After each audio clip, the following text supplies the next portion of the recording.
제 이름은 김성혁입니다. 이름이지만 진짜 제 이름은 아직 밝힐 수 없습니다. 북에 두고 온 가족들 때문입니다. 저는 2015년 평양 중구역 창광거리에 있는 특별한 건물에서 일하게 됐습니다. 겉으로 보기엔 평범한 당 기관 건물이었지만 그 안에서 벌어지는 일은 평범하지 않았습니다. 바로 조선노동당 39호실 산하 외화벌이 금융팀이었습니다. 여러분도 아시다시피 북한에서 평양 시민이라는 것만으로도 특권입니다. 하물며 당의 핵심 부서에서 일한다는 건 북한에선 하늘 같은 삶이었습니다. 제 부모님은 함흥에 계셨는데 아들이 평양에서 당 일을 한다고 하시면 동네에서 어깨가 으쓱하셨습니다. 성혁아, 네가 당을 위해 일하니 아버지가 얼마나 자랑스러운지 모른다.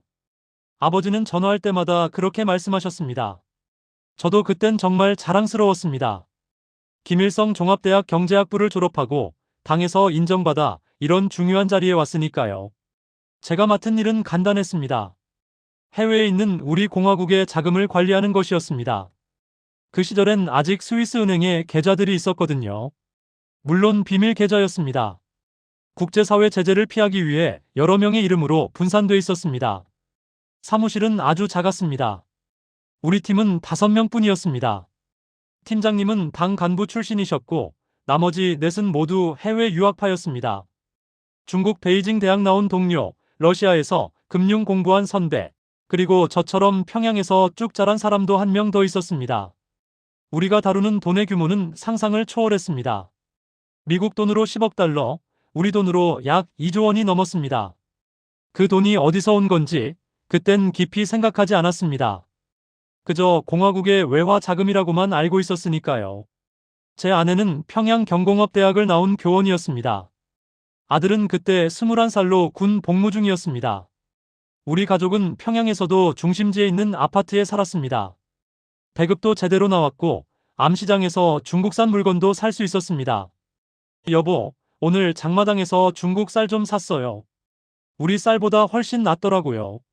아내가 웃으며 말했습니다. 그 시절엔 그런 게 행복이었습니다. 남들보다 조금 나은 삶, 조금 더 나은 음식, 조금 더 따뜻한 겨울.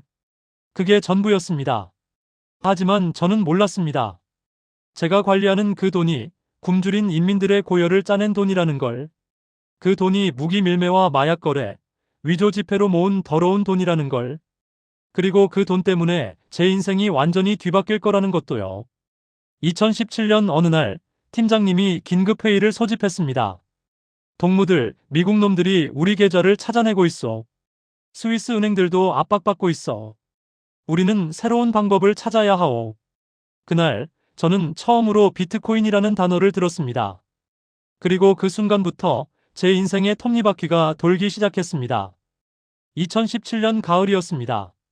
트럼프 대통령이 유엔에서 북한을 완전히 파괴하겠다고 협박한 직후였습니다. 국제금융 제재는 날이 갈수록 강해졌고 우리가 관리하던 스위스 은행 계좌들이 하나둘씩 동결되기 시작했습니다. 2조 원이 넘는 돈이 갇혀버렸어. 팀장님은 책상을 쾅 내리치며 소리쳤습니다. 저희는 모두 얼어붙었습니다. 그 돈이 묶이면 우리뿐 아니라 우리 가족들까지 위험했으니까요. 북한에서 당의 돈을 지키지 못하면 어떻게 되는지 우리는 너무나 잘 알고 있었습니다. 동무들 위에서 새로운 지시가 내려왔어. 이 돈을 전부 비트코인으로 옮기라고 하셨어. 비트코인. 저는 그때까지 그게 뭔지도 제대로 몰랐습니다. 인터넷으로 거래되는 전자화폐라는 것만 들었을 뿐이었습니다. 중국 유학파 동료가 설명해줬습니다. 성역 동무, 비트코인은 은행이 필요 없어. 전 세계 어디서든 익명으로 거래할 수 있고 미국 놈들도 추적 못하오. 게다가 가격이 계속 오르고 있어. 저는 그제야 이해했습니다.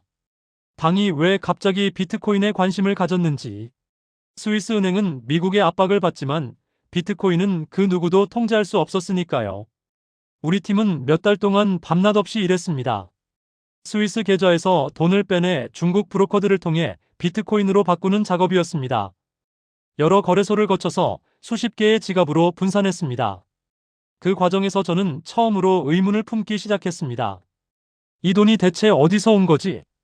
어느 날 밤 저는 몰래 파일을 뒤져봤습니다. 그리고 충격적인 진실을 알게 됐습니다. 해외 노동자 파견 수익. 우리 인민들이 러시아, 중국, 아프리카에 보내져서 노예처럼 일하고 받은 돈이었습니다. 무기 밀매 대금. 중동과 아프리카에 팔아넘긴 미사일과 총알 값이었습니다. 마약 거래. 필로폰을 만들어 중국에 밀수출한 돈이었습니다. 위조 지폐. 미국 100달러짜리 가짜 돈을 찍어낸 수익이었습니다. 저는 그날 밤 화장실에 들어가서 토했습니다. 머리가 핑핑 돌았습니다. 내가 지금까지 뭘 한 거지? 나는 범죄자를 도운 건가? 집에 돌아와서도 잠을 이룰 수 없었습니다. 아내가 걱정스럽게 물었습니다. 여보, 무슨 일 있어요? 요즘 얼굴이 왜 그래요? 저는 아무 말도 할 수 없었습니다. 이런 걸 말했다간 우리 가족 모두 정치범 수용소로 끌려갈 테니까요. 그런데 더 끔찍한 일이 벌어졌습니다. 2018년 봄, 우리 팀의 막내 동료가 갑자기 사라졌습니다. 아침에 출근하지 않더니 그날 저녁 보위부에서 연락이 왔습니다. 리 동무는 반당 행위로 체포됐소. 동무들은 각별히 조심하시오. 우리는 모두 얼어붙었습니다. 리 동무가 무슨 짓을 했는지 아무도 몰랐습니다. 아마 비밀을 누설했거나 돈을 빼돌렸다는 의심을 받았을 겁니다. 일주일 후 우리는 그의 공개 처형을 보러 가야 했습니다. 여러분도 아시다시피 북한에선 이런 게 경고용입니다. 입 닥치고 시키는 대로 해라는 메시지였습니다. 총소리가 울렸을 때 저는 눈을 감았습니다. 하지만 귀는 막을 수 없었습니다. 제 옆에서 누군가 흐느끼는 소리가 들렸습니다. 그날 밤 팀장님이 저를 따로 불렀습니다. 성혁 동무, 자네도 너무 많이 알았어. 조심하게. 가족 생각해서라도. 그 말이 협박인지 충고인지 알 수 없었습니다. 하지만 분명한 건 저는 이제 위험한 선을 넘었다는 것이었습니다. 저는 그날부터 생각했습니다. 이대로 살다간 나도 저렇게 되는 거 아닌가? 우리 아들도 아내도 다 위험한 거 아닌가? 비트코인 지갑 관리를 하면서 저는 한 가지를 알게 됐습니다. 이 지갑을 열 수 있는 개인키라는 게 있다는 것을, 그리고 그 열쇠를 가진 사람이 진짜 주인이라는 것을 어느 순간부터 저는 생각했습니다. 만약 내가 이 열쇠를 가지고 나간다면 그 생각이 제 머릿속에서 떠나지 않았습니다. 그건 배신이었습니다. 반역이었습니다. 하지만 동시에 그건 저와 제 가족이 살 수 있는 유일한 방법일지도 몰랐습니다. 2019년 겨울, 저는 마음을 굳혔습니다. 나는 이 지옥에서 벗어나야 한다. 설령 죽더라도. 2019년은 제 인생에서 가장 무서운 해였습니다. 비트코인 지갑에 있는 돈이 계속 늘어났습니다. 비트코인 가격이 오르면서 우리가 관리하는 돈은 2조 원에서 3조 원으로, 그리고 4조 원 가까이 불어났습니다. 문제는 그 돈이 너무 커졌다는 것이었습니다. 당 내부에서도 이 돈을 두고 싸움이 벌어지기 시작했습니다. 어느 날 낯선 간부가 우리 사무실에 찾아왔습니다. 호위사령부 소속이라고 했습니다. 여러분도 아시다시피 호위사령부는 김정은 위원장을 직접 경호하는 최정예 조직입니다. 동무들이 관리하는 지갑, 그 통제권을 우리 쪽으로 넘기시오. 팀장님은 당황했습니다. 그건 39호실 지시 없이는 안 됩니다. 39호실? 위원장 동지께서 직접 지시하신 일이요. 더 말이 필요하시오? 그날부터 우리 사무실 분위기가 싸늘해졌습니다. 39호실과 호위사령부 두 조직이 같은 돈을 차지하려고 싸우고 있었던 겁니다. 우리는 그 사이에 낀 쥐새끼들이었습니다. 한 달 후 우리 팀장님이 사라졌습니다. 아침에 출근 안 하시더니 그날 저녁 보위부에서 전화가 왔습니다. 팀장 동무는 당 자금 횡령 혐의로 조사 중이요. 나머지 동무들은 협조하시오. 횡령? 팀장님이요? 말도 안 됐습니다. 팀장님은 누구보다 충성스러운 분이었습니다. 하지만 북한에서 횡령 반당 같은 말은 죄가 있어서가 아니라 누군가를 제거하고 싶을 때 붙이는 딱지일 뿐이었습니다. 저는 그날 밤 잠을 이룰 수 없었습니다. 다음은 누구 차례일까? 혹시 나는 아닐까? 며칠 후 새로운 팀장이 부임했습니다. 호위사령부 출신이었습니다. 그 순간 저는 알았습니다. 호위사령부가 이겼구나. 그리고 우리는 이제 그들의 꼭두각시가 됐구나. 새 팀장은 첫날부터 으름장을 놓았습니다. 동무들, 이 돈이 얼마나 중요한 건지 아시오? 이건 공화국의 생명선이요. 만약 누가 배신하면 그 사람뿐 아니라 3대가 멸족당할 거예요. 3대 멸족. 할아버지부터 손자까지 다 죽인다는 뜻이었습니다. 저는 그날 집에 돌아와 아내를 안았습니다. 여보, 미안해요. 왜요? 무슨 일 있어요? 아니, 그냥, 저는 말할 수 없었습니다. 하지만 마음속으로 다짐했습니다. 이 여자와 우리 아들을 이 지옥에서 꺼내주겠다고. 2020년 봄, 코로나가 터졌습니다. 북한은 국경을 완전히 봉쇄했습니다. 중국과의 교역도 끊겼고 밀수도 불가능해졌습니다. 평양에서조차 식량이 부족해지기 시작했습니다. 하지만 당 간부들은 개의치 않았습니다. 오히려 더 많은 돈을 요구했습니다. 해외에서 마스크 사업을 해야 하오. 비트코인으로 중국 업체랑 거래하시오. 러시아에 무기 팔아야 하오. 대금을 비트코인으로 받으시오. 저는 매일 밤 악몽을 꿨습니다. 굶주린 아이들, 총 맞아 죽는 동료들, 그리고 제 가족이 끌려가는 꿈이었습니다. 어느 날 제 아들이 군대에서 휴가를 나왔습니다. 한 달 만에 본 아들은 뼈만 앙상하게 남아 있었습니다. 아버지, 부대에서 밥이 안 나와요. 우리 소대원들 절반이 영양실조예요. 저는 가슴이 무너졌습니다. 내가 관리하는 4조 원이면 북한 주민 전체를 몇 년은 먹여 살릴 수 있는 돈이었습니다. 하지만 그 돈은 굶주린 인민에게 가지 않았습니다. 김정은과 그 측근들의 금고로 들어갈 뿐이었습니다. 그날 밤 저는 결심했습니다. 이 돈을 가지고 나가야 한다. 그리고 이 돈의 진실을 세상에 알려야 한다. 위험한 생각이었습니다. 하지만 저는 더 이상 침묵할 수 없었습니다. 저는 몰래 비트코인 지갑의 개인키를 외우기 시작했습니다. 12개의 영어 단어였습니다. 이 단어만 있으면 세계 어디서든 그 지갑을 열 수 있었습니다. 매일 밤 화장실에 숨어서 중얼거렸습니다. 애플, 마운트 AIN, 리버, 프리덤. 그 12개 단어가 제 머릿속에 새겨졌을 때 저는 알았습니다. 이제 돌아갈 수 없다는 것을. 2020년 가을, 보위부에서 또 전화가 왔습니다. 김성혁 동무 내일 아침 10시에 출두하시오.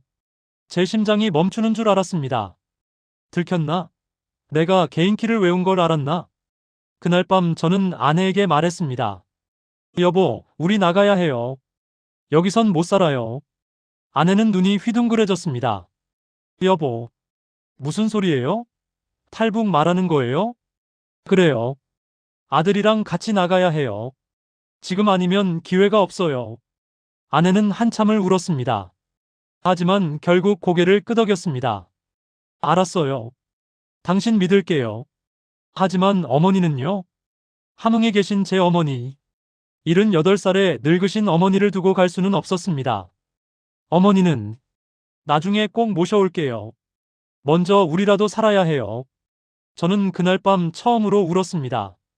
아들도 아니고 자식도 아닌 비겁한 도망자가 되는 것 같았으니까요. 하지만 선택의 여지가 없었습니다. 살기 위해서는 떠나야 했습니다.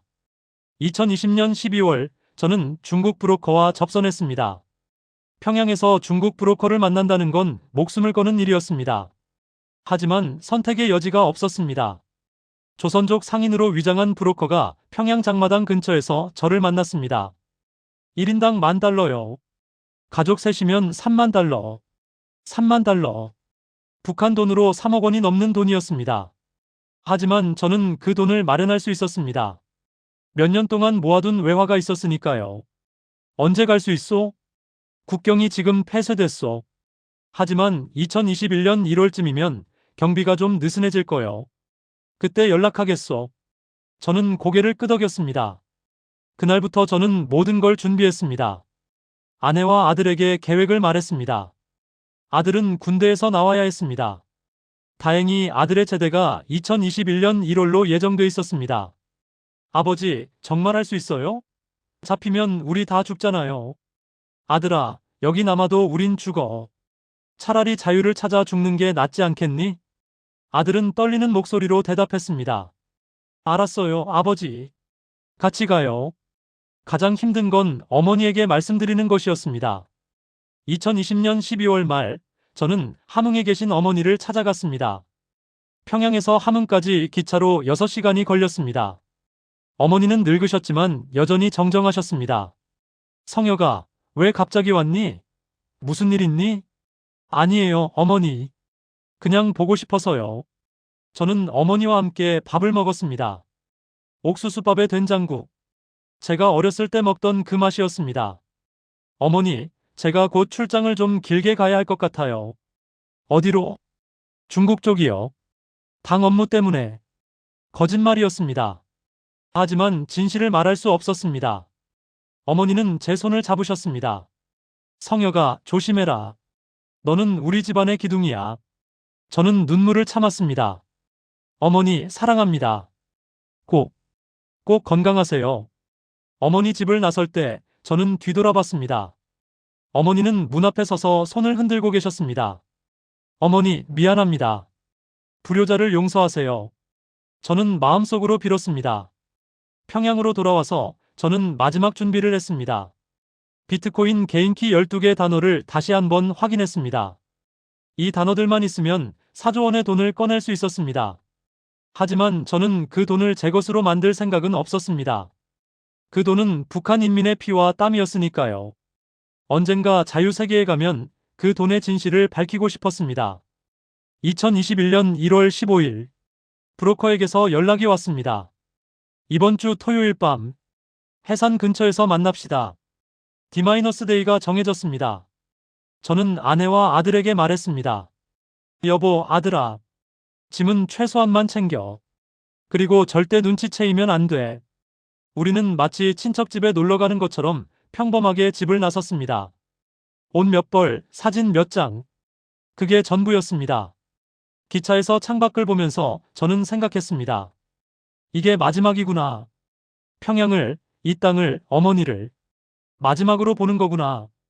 해산에 도착했을 때는 밤 11시였습니다. 브로커가 우리를 낡은 트럭에 태웠습니다. 지금부터 절대 소리 내지 마시오. 검문소 지나갈 때 들키면 다 죽소.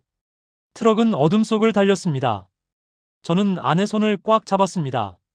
아들은 떨고 있었습니다. 1시간쯤 달렸을까요? 트럭이 멈췄습니다. 여기서 내리시오. 저기 강이 보이시오? 저 강을 건너면 중국이요. 두만강이었습니다. 얼어붙은 강. 그 너머가 자유였습니다. 자, 빨리 가시오. 순찰대가 15분 후에 올 거요. 우리는 강으로 내려갔습니다. 얼음이 발밑에서 삐걱거렸습니다. 여보, 무서워요. 괜찮아요. 내가 있어요. 아들아, 뒤따라와. 우리는 얼음 위를 걷기 시작했습니다. 바람이 얼굴을 때렸습니다. 손발이 얼어붙었습니다. 그때였습니다. 거기서 뒤에서 목소리가 들렸습니다. 손전등 불빛이 우리를 비췄습니다. 국경 경비대였습니다. 거기서 움직이지 마. 경비대원의 목소리가 얼어붙은 강 위에 울려 퍼졌습니다. 제 심장은 터질 것 같았습니다. 뛰어. 빨리. 저는 아내 손을 잡아 끌며 소리쳤습니다. 우리는 미친 듯이 얼음 위를 달렸습니다. 탕. 총성이 울렸습니다. 제 귀 옆으로 총알이 지나갔습니다. 아버지. 아들이 뒤에서 소리쳤습니다. 뒤돌아보니 아들이 넘어져 있었습니다. 아들아. 저는 달려가 아들을 일으켰습니다. 다행히 다친 곳은 없었습니다. 그냥 미끄러진 것뿐이었습니다. 빨리 일어나. 죽을래? 우리는 다시 뛰었습니다. 뒤에서 경비대가 쫓아왔습니다. 반동들. 거기 서지 못해. 하지만 우리는 멈출 수 없었습니다. 멈추면 죽는다는 걸 알았으니까요. 저 앞에 중국 땅이 보였습니다. 강둑의 나무들이 보였습니다. 조금만 더. 조금만. 그때 아내가 비명을 질렀습니다. 으악. 아내가 얼음 틈에 발이 빠졌습니다. 차가운 물이 다리를 적셨습니다. 여보. 저는 아내를 붙잡았습니다. 아들도 달려와 어머니를 잡았습니다. 하나, 둘, 셋. 우리는 힘을 합쳐 아내를 끌어올렸습니다. 아내의 바지가 얼음물로 흠뻑 젖어 있었습니다. 뒤에서 또 총소리가 들렸습니다. 성혁아, 나는 됐어. 너희들이라도 가. 아내가 울먹이며 말했습니다. 말도 안 돼. 우리 다 같이 가는 거야. 저는 아내를 업었습니다. 아들이 옆에서 받쳐줬습니다. 마지막 힘을 다해 우리는 강을 건넜습니다. 중국 땅에 발을 디뎠을 때 저는 그대로 쓰러졌습니다. 뒤에서 경비대가 소리쳤습니다. 이 반역자 새끼들, 너희는 끝이다. 가족들 다 죽일 거다. 저는 귀를 막았습니다. 하지만 그 소리는 제 머릿속에서 사라지지 않았습니다. 어머니, 어머니가 위험하다. 저는 어머니 생각에 눈물이 났습니다. 제가 탈북한 걸 알면 어머니도 조사받으실 겁니다. 어쩌면, 아버지, 일어나요. 여기서 잡히면 끝이에요. 아들이 저를 일으켰습니다. 브로커가 중국 쪽에서 우리를 기다리고 있었습니다. 빨리 타시오. 중국 공안도 곧 올 거요. 우리는 트럭에 올라탔습니다. 트럭은 어둠 속으로 사라졌습니다. 1시간쯤 달렸을까요? 트럭이 어느 마을에 멈췄습니다. 여기서 며칠 숨어 있으시오. 다음 계획은 나중에 알려주겠소. 우리는 낡은 농가 창고에 숨었습니다. 돼지 냄새가 진동했습니다. 하지만 불평할 처지가 아니었습니다. 아내는 젖은 옷 때문에 덜덜 떨었습니다. 여보, 괜찮아요? 추워. 너무 추워. 저는 아내를 안았습니다. 제 체온으로 아내를 데워주려 했습니다. 아들은 구석에 웅크리고 앉아 울고 있었습니다. 아버지, 할머니는 어떡해요? 할머니. 저는 아무 말도 할 수 없었습니다. 가슴이 찢어지는 것 같았습니다. 어머니, 죄송합니다. 이 불효자를 용서하세요. 우리는 그 창고에서 사흘을 보냈습니다. 먹을 것도 제대로 없었습니다. 브로커가 하루에 한 번씩 빵과 물을 가져다 줬습니다. 사흘째 되는 날, 브로커가 급히 찾아왔습니다. 큰일 났소. 북한에서 특수부대를 보냈다는 소문이 있어. 뭐라고요? 당신들을 잡으러 온다는 거요. 당신, 도대체 뭘 가지고 나온 거요? 저는 입을 다물었습니다. 비트코인 개인키 이야기는 할 수 없었습니다. 아무튼 여기서 더 있으면 위험하오. 오늘 밤 당장 옮겨야 하오. 우리는 또다시 트럭에 실렸습니다. 이번엔 선양 쪽으로 간다고 했습니다. 트럭 안에서 아내가 말했습니다. 여보, 우리 정말 살 수 있을까요? 저는 아내 손을 잡았습니다. 살 거예요. 우리 꼭 자유를 찾을 거예요. 아들한테도 자유로운 세상을 보여줄 거예요. 하지만 사실 저도 확신이 없었습니다. 중국도 안전하지 않았습니다. 중국 공안에 잡히면 북한으로 송환됩니다. 그러면 우리는 공개 처형당할 겁니다. 선양에 도착해서 우리는 조선족 교회에 숨었습니다. 목사님이 우리를 숨겨주셨습니다. 형제님, 여기서 한 달 정도 계시면서 한국행 계획을 세울 겁니다. 목사님, 감사합니다. 이 은혜를 어떻게 갚아야 할지 하나님께 감사하세요. 우리는 같은 민족 아닙니까? 목사님의 따뜻한 말씀에 저는 눈물이 났습니다. 하지만 평화는 오래가지 않았습니다. 2주일 후 교회 근처에서 수상한 사람들이 목격됐다는 소식이 들렸습니다. 북한에서 온 것 같아요. 조선말을 쓰는데 억양이 이상해요. 북한 추격조였습니다. 형제님, 당장 떠나야 합니다. 라오스로 가세요. 거기서 태국으로 넘어가면 한국 대사관이 있습니다. 우리는 또다시 도망쳐야 했습니다. 중국에서 라오스로, 라오스에서 태국으로. 석 달 동안 우리는 도망자로 살았습니다. 그 과정에서 아들이 말했습니다. 아버지, 나는 이제 북한으로 돌아가고 싶지 않아요. 절대로. 저도 그랬습니다. 돌아갈 수 없었습니다. 돌아가면 죽음뿐이었으니까요. 선양에서 라오스로 가는 길은 지옥이었습니다. 우리는 가짜 여권을 샀습니다. 중국 위조 여권이었습니다. 한 사람당 5,000달러였습니다. 제가 가지고 나온 돈이 바닥나기 시작했습니다. 여보, 돈이 떨어지면 어떡해요?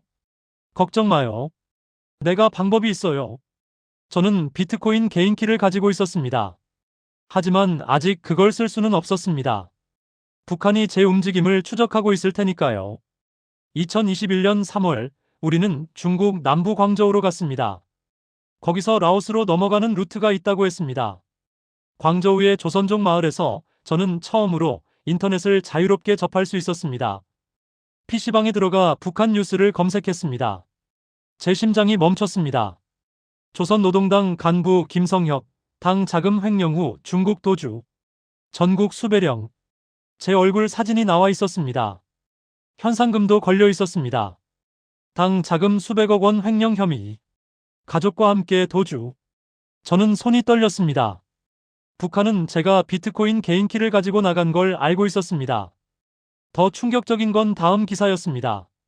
김성영 모친, 반역자 가족으로 조사 중. 함흥 거주지에서 연행. 어머니. 저는 자리에서 일어나 화장실로 달려갔습니다. 그리고 토했습니다. 어머니. 죄송합니다. 제가 죽을 죄를 지었습니다. 저는 그날 밤 잠을 이룰 수 없었습니다. 어머니의 얼굴이 계속 떠올랐습니다. 성혁아, 너는 우리 집안의 기둥이야. 어머니의 마지막 말씀이 귓가에 맴돌았습니다. 아내가 제 등을 쓰다듬었습니다. 여보, 당신 잘못이 아니에요. 우리가 살려면 어쩔 수 없었어요. 하지만 어머니도 우리가 자유롭게 사는 걸 원하실 거예요. 아내의 말이 위로가 됐지만 죄책감은 사라지지 않았습니다. 4월, 우리는 광저우에서 라오스로 넘어갔습니다. 브로커가 트럭에 우리를 숨겨서 국경을 넘겼습니다. 라오스에 도착했을 때 우리는 거의 죽기 직전이었습니다. 트럭 안에 이틀 동안 갇혀 있었고 먹을 것도 물도 없었습니다. 아버지, 나 못 견디겠어요.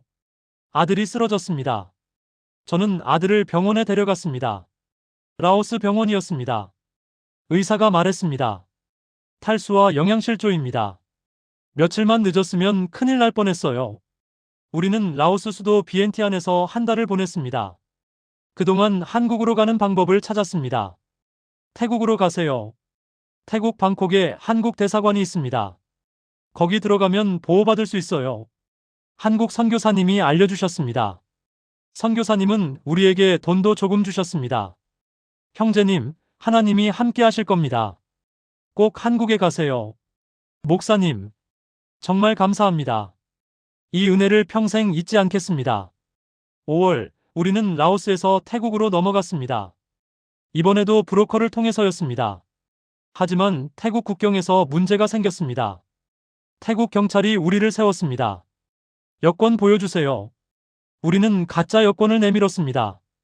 경찰이 이상하다는 표정을 지었습니다. 이거 위조 여권이네요. 당신들 체포합니다. 저는 절규했습니다. 제발요. 우리 북한 탈북민입니다. 한국 대사관에 가야 해요.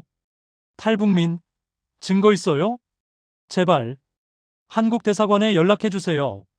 경찰은 우리를 구치소에 가뒀습니다. 그날 밤 저는 생각했습니다. 여기서 끝나는 건가? 여기까지 온 게 다였나? 하지만 다음 날 한국 대사관 직원이 찾아왔습니다. 탈북민이시죠? 확인 절차를 거쳐야 합니다. 면담 좀 하겠습니다. 저는 모든 걸 말했습니다.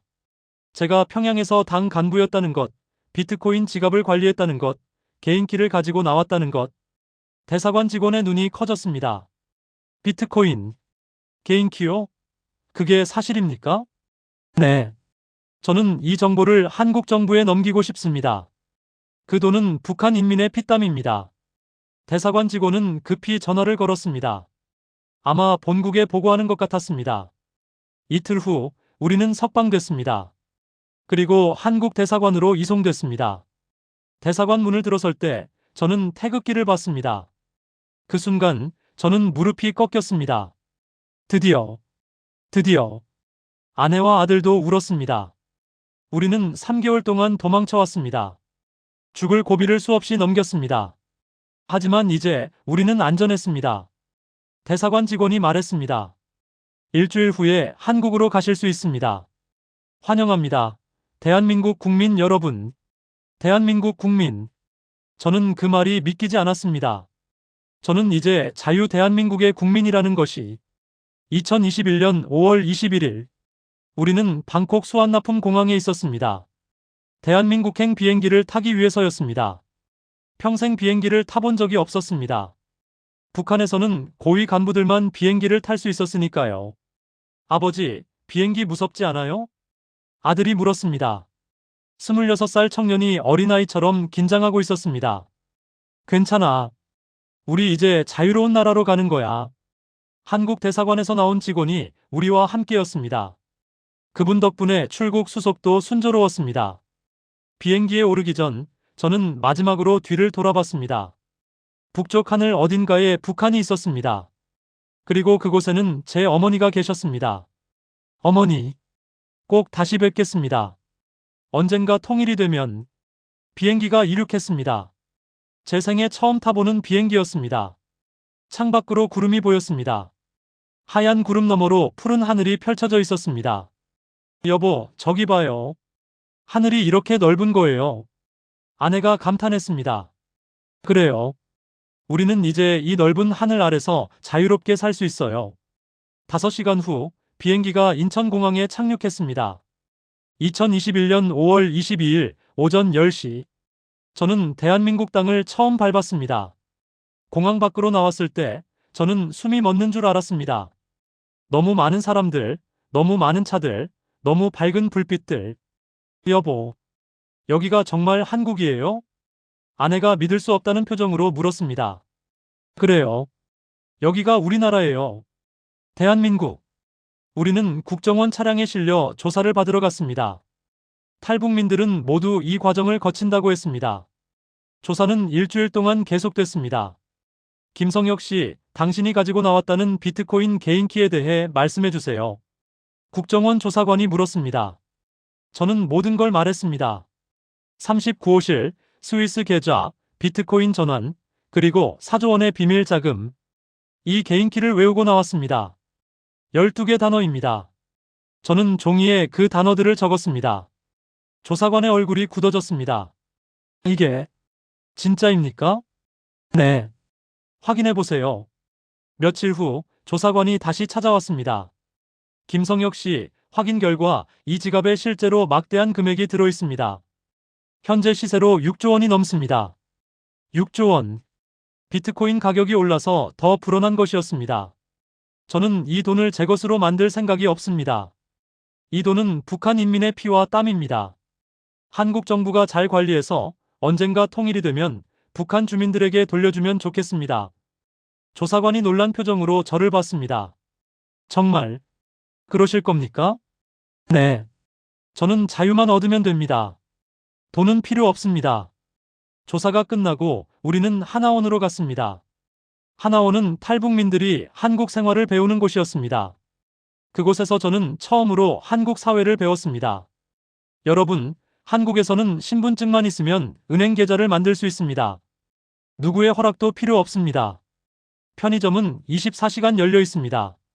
밤에도 물건을 살 수 있습니다. 인터넷으로 모든 정보를 검색할 수 있습니다. 검열도 없습니다. 모든 게 신기했습니다. 모든 게 자유로웠습니다. 어느 날 저는 하나원 컴퓨터실에서 인터넷을 하다가 북한 뉴스를 봤습니다. 김정은 당 자금 횡령 간부 색출 지시. 전 가족 처벌 방침. 제 가슴이 철렁했습니다. 어머니. 저는 어머니 소식을 찾아봤습니다. 하지만 아무 정보도 없었습니다. 어머니, 살아계시겠죠? 제발. 하나원 생활 석 달 후 우리는 사회로 나왔습니다. 정부에서 지원금을 주었습니다. 집도 알선해줬습니다. 서울 금천구의 작은 아파트였습니다. 방 2개, 화장실 하나. 북한 기준으론 상상도 못할 집이었습니다. 여보, 우리 집이 생겼어요. 아내가 기뻐하며 말했습니다. 그래요. 이제 우리 집이에요. 아무도 빼앗아갈 수 없는 우리 집. 아들은 검정고시를 준비하기 시작했습니다. 한국에서 대학에 가고 싶다고 했습니다. 아버지, 저 컴퓨터 공학 공부하고 싶어요. 그래, 마음껏 해라. 여기선 네가 원하는 걸 다 할 수 있어. 저는 한국산업인력공단에서 직업교육을 받았습니다. 회계 일을 배웠습니다. 그리고 탈북민 지원단체에서 자원봉사를 시작했습니다.